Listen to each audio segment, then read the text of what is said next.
আল্লাহর পয়গম্বর বিশ্ব নবী সাল্লাল্লাহু আলাইহি ওয়াসাল্লামের কলিজার টুকরা মেয়ে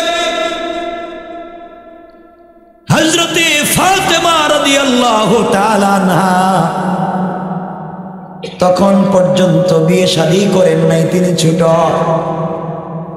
হযরতে ফাতেমার সঙ্গে ইহুদি মেয়ের সম্পর্ক হয়ে গেল। হযরতে ফাতেমার সঙ্গে এক ইহুদির মেয়ের বন্ধুত্বের সম্পর্ক হয়ে গেল। দীর্ঘদিন পর্যন্ত তাদের মধ্যে সম্পর্ক চলতে লাগলো। একদিন দুই দিনের সম্পর্ক না, সম্পর্ক চলতে চলতে প্রায় 12 বৎসর পর্যন্ত চলে গেল। ফাতেমাও ছিলেন ছোট, মেয়েটাও ছিল ছোট। আস্তে আস্তে বড় হতে লাগলেন। কি বলতে চাই মনোযোগ দিয়ে শুনেন। এই মেয়েটা মুসলমান হয় নাই, হযরতে ফাতেমার কাছে আসে আর যায়, ফাতেমার চরিত্র দেখে যায়, কেমন আদর্শের মানুষ, কেমন চরিত্রের মানুষ দেখে যায়। কাছাকাছি বসে কথা বলে চলে যায়। এই মেয়েটা একদিন নিজের বাবার কাছে হাজির। ইহুদি ডাক দিয়া বলতেছে, মেয়ে আমার কলিজার টুকরো মেয়ে, তোমার বয়স হয়ে গিয়েছে বাপ, তোমাকে আমি বাবা বিয়ে দিতে চাই। তোমার জন্য আমি একজন শিক্ষিত টাকাওয়ালা ইহুদির ছেলেকে পাত্র হিসাবে রেডি করেছি। আমার মেয়ে, তোমাকে আমি বিয়ে দিতে চাই, তুমি কি ওই বিয়েতে রাজি? মেয়েটা ডাক দিয়ে বলতেছে, আব্বা জান, আপনি আমার জন্য ছেলে ঠিক করেছেন, আমি বিয়েতে রাজি কি না আপনি জানতে চান? ও আমার বাবা, আপনাকে আমি আগামীকালকে সকালবেলা বলবো, আগামীকালকে সকাল পর্যন্ত আমাকে সময় দেন, সকালে এসে আপনার কাছে বলে দেব। ইহুদির মেয়েটা বাবার কাছ থেকে সময় নিয়ে দৌড়াইয়া দৌড়াইয়া হযরতে ফাতেমার কাছে চলে এসেছে। আর ফাতেমাকে ডাক দিয়া বলেছে, বোন আমার, দীর্ঘদিন থেকে তোমার সঙ্গে আমার সম্পর্ক, এই লম্বা সময়ে তোমার কাছ থেকে আমি খারাপ কোনো জিনিস পাই নাই।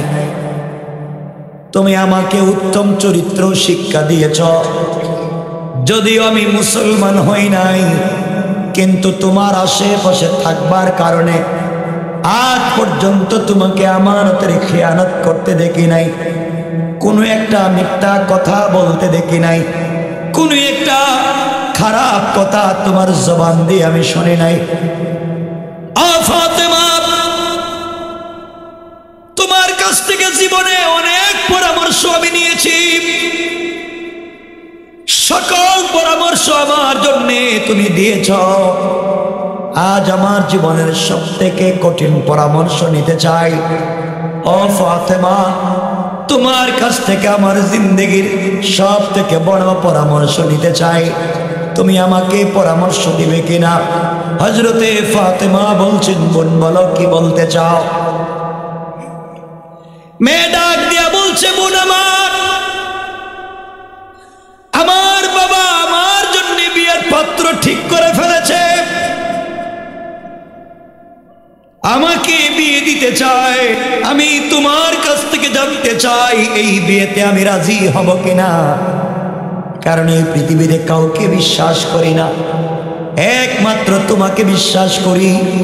যদিও তুমি মুসলমান, আমি ইহুদি। তুমি বলো আমি বিয়ে করবো কিনা এই ছেলেকে, যাকে আমার বাবা ঠিক করেছেন? হযরতে ফাতেমা ডাক দিয়া বললেন, বোন আমার, তোমার বাবা তোমার জন্য যেই ছেলে ঠিক করেছে, এই বিয়েতে তুমি রাজি হবে কিনা এটা একমাত্র তোমার ব্যাপার। তোমার পার্সোনাল লাইফে, ব্যক্তিগত জীবনে আমি কিছু বলতে পারি না। মেয়ে ডাক দিয়া বলছে, হযরতে ফাতেমা আমার ব্যক্তিগত জীবন হতে পারে, কিন্তু আমি মনে করি আমার মা বাপ আমাকে যে পরামর্শ দিবে তার চাইতে তোমার পরামর্শ আমার কাছে বেশি গ্রহণযোগ্য। চিন্তা করেন, একজন ইহুদির মেয়ে ভালো মানুষের কাছে থাকবার কারণে কেমন বিশ্বাস তৈরি হয়ে যায়, আর আজকালকে একজন মুসলমান আর একজন মুসলমানকে বিপদে ফেলে দেওয়ার জন্য কত ষড়যন্ত্র করে যায়, সুযোগ পাইলেই তাকে বিপদে ফেলে দেয়। হযরতে ফাতেমা ডাক দিয়ে বললেন, বোন আমার, তোমার বাবা তোমার জন্য বিয়ে ঠিক করেছে। আমার মন বলছে, বোন রে, তুমি যদি ওই বিয়েতে রাজি হয়ে যাও তোমার ক্ষতি হবে না, কারণ কোনো বাবা চায় না তার সন্তানের ক্ষতি হয়ে যাক। তুমি বিয়েতে রাজি হয়ে যাও, আমার মন বলছে তোমার এই বিয়েতে কল্যাণ থেকে যাবে। এবার মেয়েটা হযরতে ফাতেমাকে জড়িয়ে চোখের পানি ছেড়ে ডাক দিয়ে বলেছে, বোন আমার, দীর্ঘ 12 বছর তোমার সঙ্গে আমার সম্পর্ক, 12 বছরের জীবনে তোমার কাছে আমি কিছুই চাইলাম না। ও ফাতেমা, আজ তোমার কাছে একটা জিনিস আমি বলতে চাই। আমার বাবা বিয়ে ঠিক করেছে, তুমি বলেছো বিয়েতে রাজি হব, আমি বিয়েতে রাজি হয়ে যাব, কিন্তু শর্ত একটাই, তুমি যদি আমার বিয়েতে যাও, তুমি আমার বিয়েতে গেলেই পর্যন্ত আমি খুশি হয়ে রাজি হয়ে যাব। হযরতে ফাতেমা কান্না করে ডাক দিয়ে বলছেন, বোন রে, তুমি ইহুদি, আমি মুসলিম, তোমরা আমাদেরকে জাত শত্রু মনে করো। আমি যদি তোমার বিয়েতে যাই, আমার বাবাকে মানুষ গালি দিবে, তোদেরকেও মানুষ গালি দিবে, এই জন্যে তোমার বিয়েতে আমি যেতে পারবো না, আমার বাপকে মানুষ গালি দিবে। মেয়েটা ডাক দিয়া বলছে, বোন রে, ও ফাতেমা, আমি ইহুদি হতে পারি, তোমার সঙ্গে দীর্ঘদিনের সম্পর্কে যে আদর্শ আর চরিত্র শিখেছি, ও বোন, তুমি যদি আমার বিয়েতে না যাও, আমি বললাম দুনিয়া ধ্বংস হয়ে যেতে পারে, কিন্তু আমি পৃথিবীর কোন ছেলেকে বিয়ে করব না। হযরতে ফাতেমা বেগী হয়ে গেলেন। এবার ডাক দিয়ে বললেন, বোন রে, তুমি যাও, কথা দিলাম ইনশাআল্লাহ, তুমি যেহেতু আমি না গেলে মানবাই না, যাও, তোমার বিয়েতে আমি যাব, কথা দিলাম। ইহুদির মেয়েটাই কথাগুলা শুনে দৌড়াইয়া বাবার কাছে চলে গিয়েছে। নিজের বাবাকে ডাক দিয়া বলছে, আব্বা যান, আপনি আমাকে বিয়ে দিতে চান বাবা? ও বাবা, আপনি আমার জন্য ছেলে ঠিক করেছেন, আপনার কথা মতো আমি ওই ছেলেকে বিয়ে করতে রাজি। ইহুদি চিন্তা করলো, আমার একমাত্র মেয়ে, আর কোনো সন্তান নাই, মেয়েটা রাজি হয়ে গিয়েছে, কত ভালো। ইহুদির মেয়েটা দাঁড়াইয়া বলছে, আব্বা যান, আমি রাজি হয়েছি, কিন্তু আমার একটা শর্ত আছে। ইহুদি বলছে, মা, তোমার শর্ত কি জানতে চাই?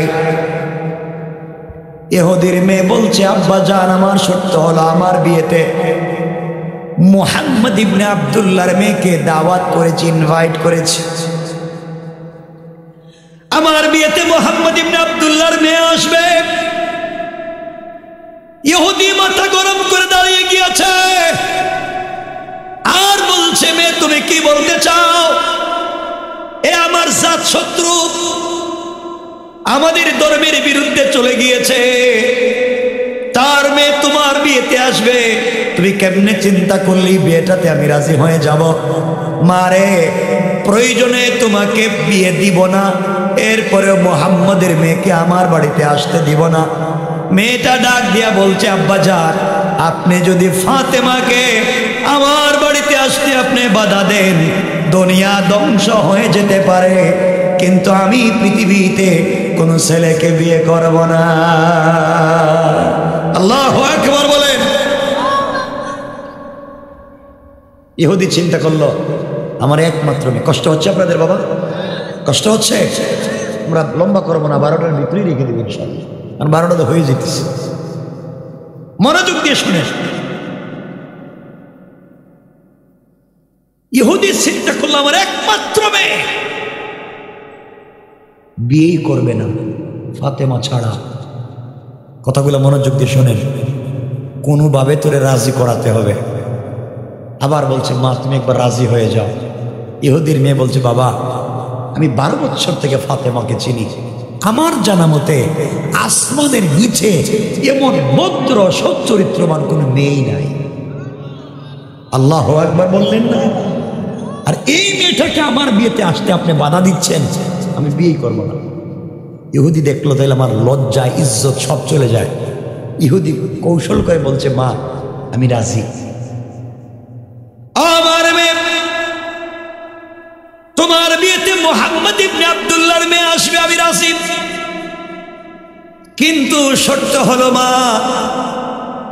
মুহাম্মদ গরিব মানুষ, তার মেয়েও গরিব, 3 বেলার খাবার পায় না, ঝুপড়ি ঘর থাকবার জায়গা নাই, পরনে পরবার মতো সুন্দর একটা পোশাক নাই।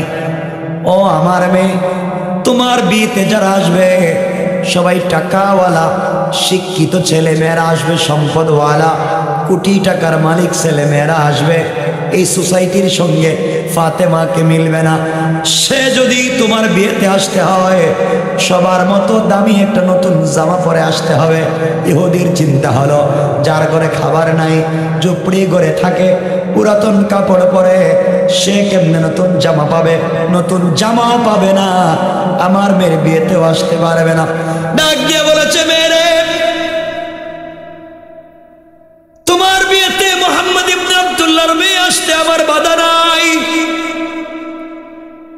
কিন্তু আমার শর্ত হলো মা মুহাম্মদ ইবনে আব্দুল্লাহর মেয়ে অবশ্যই একটা সুন্দর নতুন জামা পরে আসতে হবে, পুরাতন ছেঁড়া কাপড় পরে আমাদের সোসাইটিতে আসতে পারবে না। মেয়েটা দৌড়াইয়া আল্লামা জুলফিকার নকশবন্দি খুতুবাতে জুলফিকার লিখে, ইহুদির মেয়েটা দৌড়াইয়া হযরতে ফাতেমার সামনে হাজির, ডাক দিয়া চোখের পানি ছেড়ে কান্না করে বলতেছে বোন আমার তুমি আমার বিয়েতে যাও। কোনোভাবেই আমার বাবা মেনে নিতে চায় না, আমাদের পরিবার সমাজ মেনে নিতে চায় না। অনেক অনুনয় বিনয়ের পরে আমার বাবা রাজি হয়েছে তোমাকে বিয়ে বাড়িতে আমার বাড়িতে যেতে, কিন্তু শর্ত দিয়েছে তুমি আমার বাড়িতে গেলে একটা নতুন জামা পরে যাওয়া লাগবে। বোন বলো তো নতুন জামা ছাড়া তো তুমি যেতে পারবে না, তুমি নতুন জামা পরে যাওয়া লাগবে।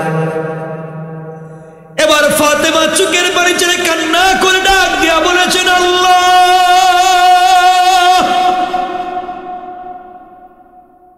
যার ঘরে 3 বেলার 1 বেলার খাবার থাকে না, যার বাবা পেটে পাথর বেঁধে শুয়ে থাকে, আল্লাহ মাসের পর মাস চলে যায়, যার ঘরের চুলায় কোনো আগুন জ্বলে না, কত রাত কাটাইয়া দিয়েছি শুকনা খেজুর খেয়ে, কত ইফতার আর সেহরি করলাম শুধু পানি পান করে। আয় আল্লাহ জীবনে কোনোদিন নতুন জামাও দেখি নাই, আমার জীবনে আপনার প্রতি আমার কোনো অনুরাগ বিরাগ নাই। ও বোন আমি যেতে পারবো না, আমার নতুন জামা নাই। মেয়ে ডাক দিয়া বলছি তুমি না গেলে আমি তো বিয়ে করব না। ফাতেমা বললেন আমি কোথায় পাবো নতুন জামা, পাওয়ার কোনো ব্যবস্থা নাই, আমি আমার গরিব বাবার কাছে কথা বলতে পারবো না। এমন সময় ইহুদির মেয়ে ডাক দিয়া বলছে ও ফাতেমা আমি তো তোমাকে অনেক দিন দেখেছি, তুমি আমাকে বলেছ তুমি একজনকে পছন্দ করো ভালোবাসো, তিনি হচ্ছেন তোমার সৃষ্টিকর্তা আল্লাহ। তুমি আমাকে অনেকবার বলেছ তোমার আল্লাহ সব তৈরি করেছেন, তোমার আল্লাহ তোমার বাবাকে নবী রাসূল বানাইছেন, তোমার বাবাকে তোমার আল্লাহ পাহাড় পরিমাণ স্বর্ণ দিতে চাইছিল, নেয় নাই। তুমি না বলছো যা চাইবে তাই তোমরা পাইবে? ও ফাতেমা, আমার মন বলছে এত এত ভালোবাসো তুমি যাকে, তুমি না আমাকে বলেছ রাত্র যখন গভীর হয়ে যায় সিজদার মধ্যে পড়ে গিয়া তুমি তোমার সে আল্লাহর কাছে চোখের পানি ছেড়ে কান্না করো, তোমার আল্লাহ নাকি তোমার সব কথা শুনে তোমার কথার জবাব দেয়। তাহলে আমার মন বলছে যে আল্লাহ এত কিছু দিতে পারে, তোমাকে কি একটা দামি পোশাক দিতে পারবে না? আমার মন বলছে তুমি তোমার আল্লাহর কাছে যদি বলো, তোমার আল্লাহ নিশ্চয় কোনো ব্যবস্থা করে তোমার জন্য একটা নতুন পোশাক পাঠাইয়া দিবেন। পড়েন সুবহানাল্লাহ। মেয়েটা বলছেন ফাতেমা, তুমি না আমাদেরকে বসাইয়া রাখে নামাজে চলে যাও, তুমি না বলেছ সারাদিন না কে কাটাইয়া দাও, রাত্র হয়ে গেলে সে আল্লাহর কদমে সেজদা দিলে সব তুমি ভুলে যাও।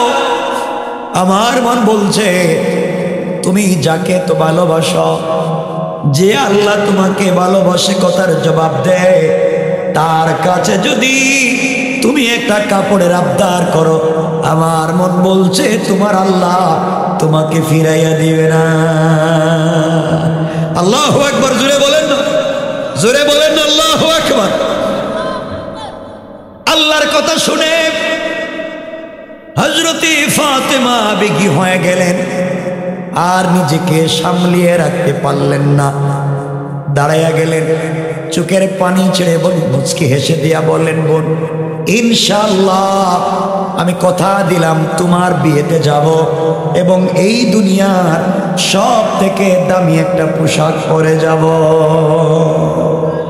সুবহানাল্লাহ নাই? মেয়েটা দৌড়াইয়া বাবার কাছে পৌঁছে গিয়েছে, তার বাবার কাছে গিয়ে বলছে, আব্বা জান, আমার বিয়েতে মুহাম্মদ ইবনে আব্দুল্লাহর মেয়ে আসবে এবং আমাকে বলে দিয়েছে পৃথিবীর সব থেকে দামি কাপড় পরে আসবে। বাবা, বিয়ে ঠিক আছে, ফাতেমা আসবে। ইহুদি মুস্কি হাসি দিয়ে বলছে, কি কথা বলে? যার ঘরে খাবার নাই, থাকবার জায়গা নাই, পরনে ভালো পোশাক নাই, সে কেমনে নতুন জামা কাপড় পরে আসবে?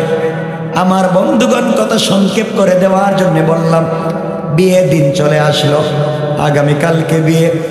সন্ধ্যাবেলা ফাতেমার কাছে ইহুদির মেয়ে এসে বলছে, বোন রে, কাপড়ের কোনো ব্যবস্থা হলো কি? ফাতেমার মনে পড়েছে, সত্যি তো আগামীকালকে বিয়ে, ভুলে গেলাম। তিনি ডাক দিয়ে বললেন, বোন তুমি চলে যাও, আগামীকালকে তোমার বিয়েতে যাব এবং আল্লাহ চাহে সব থেকে সুন্দর কাপড় পরে যাব। কোন সুবহানাল্লাহ। হযরতে ফাতেমা ইশার সালাতের পরে জায়নামাজটা বিছায়া, মুসল্লা বিছায়া সিজদায় পড়ে আল্লাহর কাছে মাথাটা লাগায়া ডাক দিয়া বলেছে, আল্লাহ,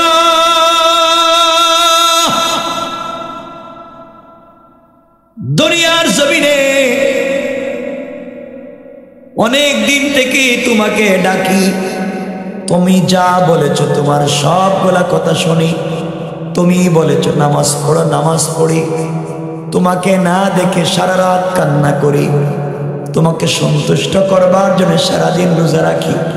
আয় আল্লাহ, এত কষ্ট করি একমাত্র তোমার জন্যে, সারাদিন অপেক্ষা করি কখন জানি রাত্রি হয়ে যায় আর তোমার কদমে সেজদা দিব, তোমার সঙ্গে কথা বলবো, এই জন্যে সারাদিন অপেক্ষা করি। আয় আল্লাহ, দীর্ঘ এত দিনের সম্পর্কে তোমার কাছে আমি কিছু চাইলাম না। আয় আল্লাহ তাআলা, এতদিনের সম্পর্কে আমি তোমার কাছে কিছু চাই নাই, আমার থাকবার মতো ভালো একটা ঘর নাই, আমার সুন্দর জামা নাই, ভালো কোনো খাবার নাই, কিন্তু তোমার উপরে আমার কোনো অভিযোগ নাই। আয় আল্লাহ, যে অবস্থায় রেখেছো আমি শুকরিয়া আদায় করি, আলহামদুলিল্লাহ। ইন্তেকালের পরে একটা মিনিটের জন্যে আমি ফাতেমা আপনাকে যেন না হারাইয়া যায়। ওগো আল্লাহ তাআলা, এই জীবনে তোমার কাছে আমি কিছু চাইলাম না, এই জীবনে আর কোনোদিন তোমার কাছে কিছু চাইব না। আজ আমি তোমার কাছে ছোট্ট একটা জিনিসের আবদার করব আল্লাহ তাআলা। এই জিনিসটা আমার সৌন্দর্য বাড়াবার জন্যে না, আমার চাহিদা পুরাবার জন্যে না, আমাকে আকর্ষণীয় করবার জন্যে না, আমার আত্মম্বরিতা ও অহমিকা বাড়াবার জন্যে না। আয় আল্লাহ, এমন একটা জিনিসের আবদার করব। আমার বাবা দ্বীনের দাওয়াত নিয়ে বাহিরে যায়, মানুষের দ্বারে দ্বারে দ্বীনের দাওয়াত দেয়, আমি মেয়ে হওয়ার কারণে যেতে পারি না। আমার মন চায় বাবার সঙ্গে কালিমার দাওয়াত দেই, কিন্তু মেয়ে হওয়ার কারণে আমি যেতে পারি না। আয় আল্লাহ তাআলা, আজকে তুমি আমাকে এমন একটা জিনিস দান করবা, ওই জিনিসটাও যেন দ্বীনের দাওয়াত হয়ে যায়। দ্বীনের দাওয়াতের জন্য একটা জিনিস দাও, আমিও তো তাবলীগ করতে চাই আল্লাহ। আয় আল্লাহ তাআলা, তুমি আজকে দুনিয়ায় অনেককে তো অনেক কিছু দিয়েছ। হযরতে ইউসুফের জন্য গর্তের ভিতরে পোশাকের ব্যবস্থা করে দিয়েছ, হযরতে ইব্রাহিমের জন্য আগুনের ভিতরে পোশাকের ব্যবস্থা করে দিয়েছ, মারিয়ামকে স্বামী ছাড়া বাচ্চা দিয়েছ। আল্লাহ তাআলা, আমি তোমার কাছে আজকে একটা কাপড়ের আবদার করলাম, তুমি মাত্র আমাকে একটা কাপড়ের ব্যবস্থা করে দাও। ওই কাপড় পরে আমি ইহুদির মেয়ের বিয়ে বাড়িতে যাব, আমার সৌন্দর্য বাড়াবার জন্যে না, আমার চাহিদা পুরাবার জন্যে না। ওই কাপড় পরে ইহুদির মেয়ে বিয়ে বাড়িতে আমি যেতে চাই। আর ওই বিয়ে বাড়িতে এলাকার যত মহিলা জমা হবে, সকল মহিলারা যেন আমার কাপড়ের দিকে তাকায়া কালিমা পড়ে মুসলমান হয়ে যায়। সুবহানাল্লাহ, জোরে পড়ে। আয় আল্লাহ তাআলা, তোমার কাছে আমি একটা কাপড়ের আবদার করলাম মাত্র। এ কথাগুলা বলে কান্না করে করে দোয়া শেষ করে দিয়েছেন। আমার বন্ধুগণ, কথা হলো ফাতেমা পাবেন কিনা। পরের আয়াতে আল্লাহ রাব্বুল ইজ্জত ওয়াল জালাল বলছেন, ওয়াল্লাযীনা ইয়াবিতুনা লিরাব্বিহিম সুজদান ওয়া কিয়ামা। যারা সিজদায় গিয়া, যারা দাঁড়িয়ে রুকুতে গিয়া, সিজদায় গিয়া আমি আল্লাহর কাছে কিছু বলে, তাদের বলা শেষ হওয়ার আগে আগে আমি আল্লাহ তাদের দোয়াকে কবুল করে নেই। সুবহানাল্লাহ, জোরে বলেন। আমার মুসলমান বন্ধুগণ, হযরত ফাতেমা সালাম দোয়া শেষ করে দিয়েছে। কিছুক্ষণ পরে আল্লাহর মানসা হলো, আল্লাহর জাত ও সিফাতের শপথ। হযরতে ফাতেমা ঘরের কর্নারের দিকে তাকাইয়া দেখে ঘরের দরজা লাগানো, কে যেন ঘরের কর্নারের ভিতরে দুইটা কাপড়ের প্যাকেট রেখে গিয়ে চলে গিয়েছে। হযরতে ফাতেমা কাপড়ের প্যাকেট হাতে নিলেন আর দৌড়তে দৌড়তে বাবার কাছে চলে গেলেন। কলিজার টুকরা বাবা, আল্লাহর কাছে কান্না করে করে কাপড়ের আবদার করছি। বাবা, ঘরের দরজা লাগানো ছিল, কোত্থেকে কাপড় এসেছে জানি না। কলিজার টুকরা নবীজি প্যাকেটটা হাতে নিলেন, খুললেন, খুলে দেখেন একটা প্যাকেটে একটা সালোয়ার, একটা কামিজ, আর একটা প্যাকেটে একটা ওড়না। আল্লাহ বুঝাতে চাইলেন জান্নাতি মহিলাদের পোশাক হবে তিনটা, সালোয়ার, কামিজ আর ওড়না। তিন পোশাক হবে জান্নাতি মহিলাদের পোশাক। কোরআনে আল্লাহ বলেছেন, জান্নাতি মহিলাদের পোশাকের দাম কত হবে বলবার সময় নাই। একটু আল্লাহ তাআলা জান্নাতি মহিলাদেরকে যে উড়না দিবেন, এই উড়না যে ডিজাইন করা থাকবে স্টোন দিয়া, পাথর দিয়া, এক একটা পাথরের টুকরা আসমান জমিন লৌহ কলম আরশ কুরসি জান্নাত জাহান্নাম সব বিক্রি করে দিল। জান্নাতি মহিলাদের উড়নার মধ্যে যে পাথরের টুকরা আছে, এক একটা পাথরের টুকরার দাম হবে না। সুবহানাল্লাহ জোরে বলে। আমার বন্ধুগণ, নবীজি কাপড়ের প্যাকেট হাতে নিলেন, প্যাকেট খুলতেই জান্নাতুল ফিরদাউসের মিশকে আম্বরের গ্রাম বের হয়ে গিয়েছে। নবীজি হাতে নিলেন, ডিজাইন দেখলেন, কাপড়ের সুতা দেখলেন, এটা তো দুনিয়ার কোনো কাপড় না। ফাতেমা পাইল কোথায়? নবীজি আশ্চর্য, কোথায় ফাতেমা কাপড়টা পেল? নবীজি চিন্তা করতেছেন, হঠাৎ শুনলেন জিবরিল আমিন ঘরের দরজায় এসে নক করলেন। সুবহানাল্লাহ নাই, ইয়া রাসূলুল্লাহ আনা জিবরাইল, আপনি দরজা খুললেন। নবীজি দরজা খুললেন। নবীজি বললেন, জিবরাইল তুমি কেন আসছো? ইয়া রাসূলুল্লাহ আপনি হয়তো টেনশন করতেছেন, কাপড়টা কোত্থেকে আইলো, চিন্তা করতেছেন, আপনি জানেননি। ইয়া রাসূলুল্লাহ আমি ছিলাম সিদরাতুল মুনতাহায়। সিদরাতুল মানে কুল গাছ, বড়ই গাছ, আর মুনতাহা মানে আল্লাহর সৃষ্টির শেষ প্রান্তরের বড়ই গাছের নিচে আমি ছিলাম বসা। আল্লাহ আমাকে বলতেন, জিবরাইল কই তুমি? আল্লাহ আমি তো সিদরাতুল মুনতাহায়। আল্লাহ বলেন, জিবরাইল জান্নাতে যা, জান্নাতুল ফিরদাউসে গিয়া ফাতেমার জন্য একটা পূর্ণাঙ্গ কাপড়ের সেট নিয়া এই মুহূর্তে বাড়িতে হাজির হয়ে যা। ইয়া রাসূলুল্লাহ আমি জান্নাত থেকে কাপড়টা নিয়ে এসে আপনার মেয়ে খাইয়া না খাইয়া বাঙ্গা করে থাইকা আল্লাহর সাথে যেমন সম্পর্ক করছে আপনি এটা জানেননি। নবীজি কাঁদতে কাঁদতে পরিশান হইয়া চোখের পানি মুছলেন আর বললেন, ও জিবরাইল আমার মেয়ে খাইতে দিতে পারি নাই, ভালো একটা পোশাক দিতে পারি নাই, ভালো থাকবার জায়গা দিতে পারি নাই, এই ভাঙ্গা করে থাইকা আমার মেয়ে যে আল্লাহর সাথে এত বড় সম্পর্ক করেছে, আমার এই দুনিয়ায় বেঁচে থাকার জীবনটা সার্থক হয়ে গেছে। সুবহানাল্লাহ জোরে বললেন। জিবরিল আমিন চলে গেলেন।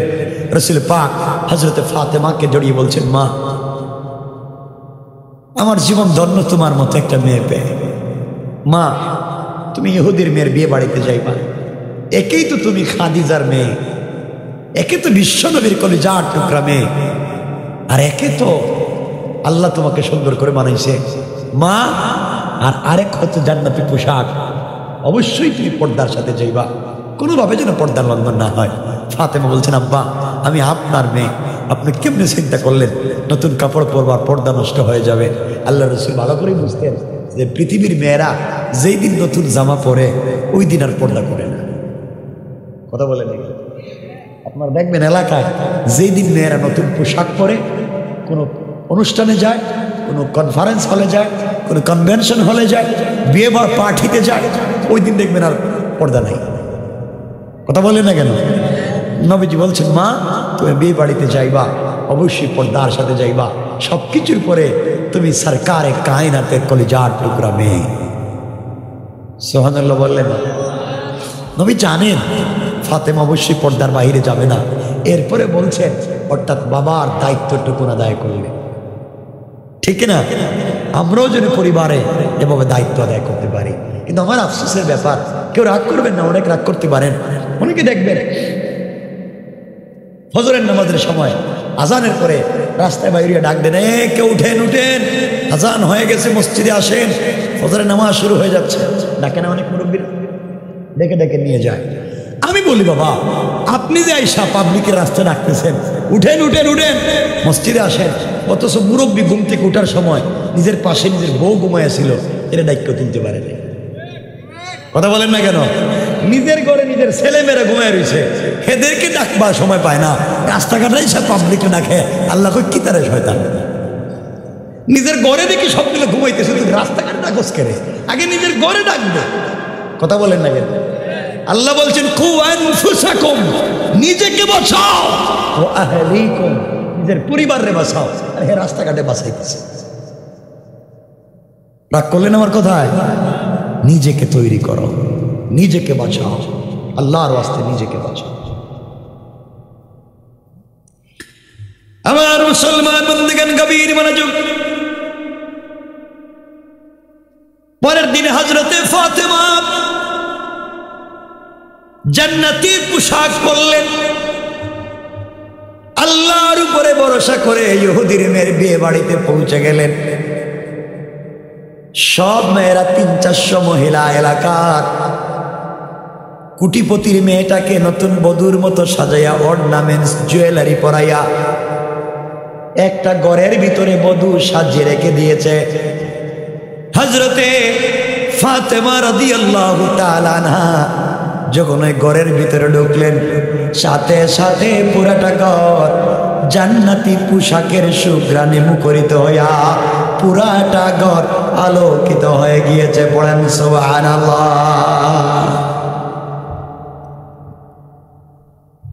এই ঘরের সকল মহিলারা নতুন বধূকে বাদ দিয়া সবাই মিলে ফাতেমার দিকে মনোনিবেশ করলেন আর ডাক দিয়া বললেন, ফাতেমা, তুমি গরিব বাবার মেয়ে, 3 বেলা 1 বেলার খাবার থাকে না, তুমি এত সুন্দর এত ডিজাইন করা পোশাক কোথায় পাইছ? এত ডিজাইন করা, এত কালারিং, এত স্টোন দেওয়া, এত পাথর দেওয়া, এত তোমার সুঘ্রাণ, এই কাপড় তুমি কোথায় পাইলা? হযরতে ফাতেমা ডাক দিয়া বললেন, বোন রে, আমি কিনে আনছি। কি করছি? সবাই বলেন, মহিলারা বলতেছে কিনে আনছে, ঘরে নাই।